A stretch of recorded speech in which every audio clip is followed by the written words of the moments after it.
নমস্কার বন্ধুরা, প্রতিমার হেসেলে সবাইকে স্বাগত। আজকে আমি একটা মাছের মাথা দিয়ে চাল কুমড়োর রেসিপি নিয়ে চলে এসেছি। এটা খেতে গরম ভাত দিয়ে খুবই ভালো লাগে। আর এখন ইলিশ মাছের সময়, তাই ইলিশ মাছের মাথা দিয়ে করেছি। আপনাদের যদি ভালো লাগে অবশ্যই লাইক, শেয়ার এবং সাবস্ক্রাইব করবেন। তবে চলুন রেসিপিটি দেখে নিন।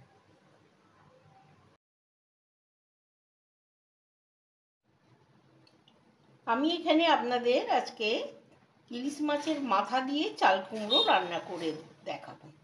এটা খুবই সুস্বাদু খেতে লাগে। তার জন্য আমি এখানে ইলিশ মাছ নিয়েছি আর একটা ছোট চাল কুমড়ো এরকম করে সরু সরু করে কেটে নিয়েছি। আমি কড়াই তেলও চাপিয়ে দিয়েছি, তেলটা একটু গরম হোক।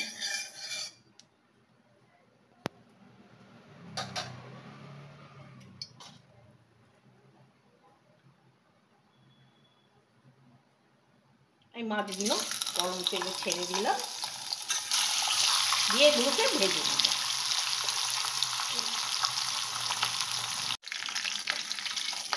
মাছটা আমার ভাজা হয়ে গেছে, এবার আমি এই মাছটাকে তুলে দেব।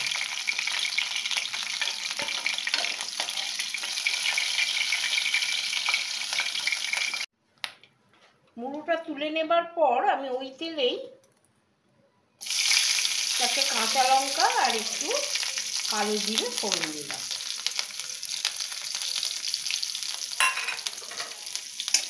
এটা একটু নাড়িয়ে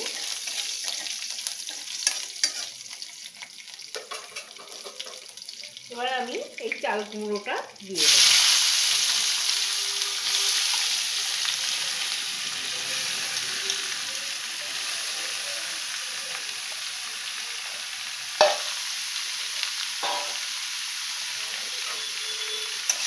এটাকে ভালো করে নাড়িয়ে দেবো।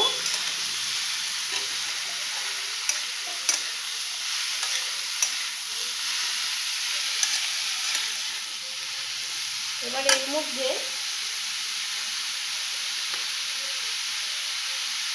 একটু নুন,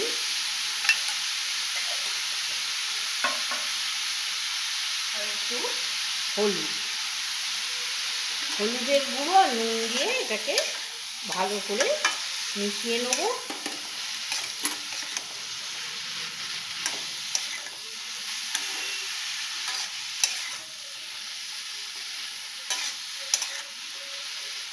এবার এটাকে একটু চাপা দিয়ে দেব।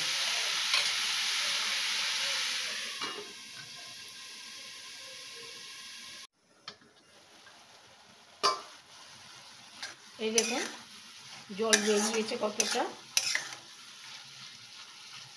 আমি এখানে কোনো মশলা ব্যবহার করছি না।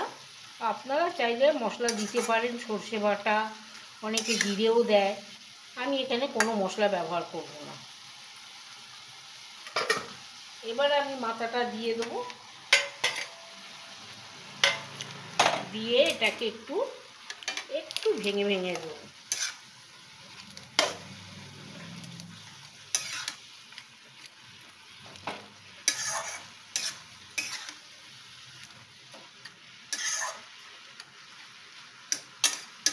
দিয়ে আর একটু রেখে দেবো, মাথাটা একটু সেদ্ধ হওয়া পর্যন্ত ঢাকা দিয়ে আরও 5 মিনিট রেখে দেবো। 5 মিনিট হয়ে গেছে।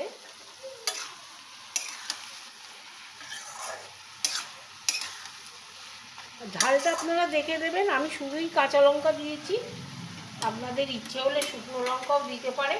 আমি এখানে এবার একটু সামান্য চিনি দেবো। চিনিটা দিয়েও নাড়াচাড়া করে নেব।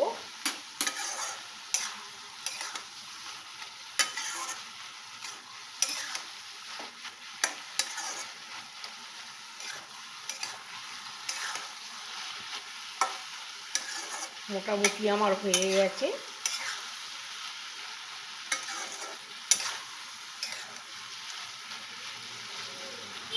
এটাকে এবার ঢাকা দিয়ে আমি রেখে দেবো স্ট্যান্ডিং টাইম। তারপরে আপনাদের পরিবেশন করে দেখাবো। তৈরি হয়ে গেল ইলিশ মাছের মাথা দিয়ে চাল কুমড়োর ঘন্ট। এতে কোনো মশলাপাতি দেওয়া নেই, খুব সিম্পলভাবে আমি রান্না করে দেখেছি। আপনারা বাড়িতে বানান, ভালো লাগলে অবশ্যই কমেন্ট বক্সে আপনাদের মতামত জানাবেন। আজ এই পর্যন্তই, আবার ফিরে আসবো নতুন কোনো রেসিপি নিয়ে।